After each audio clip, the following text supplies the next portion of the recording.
أعوذ بالله من الشيطان الرجيم. بسم الله الرحمن الرحيم.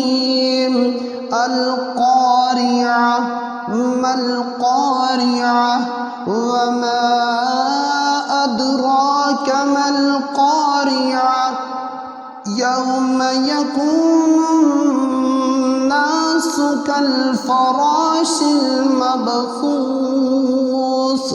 وتكون الجبال كالعهن المنفوش فأما من ثقلت موازينه فهو في عيشة راضية وأما من خفت موازينه فأمه هاوية وما أدراك ما هي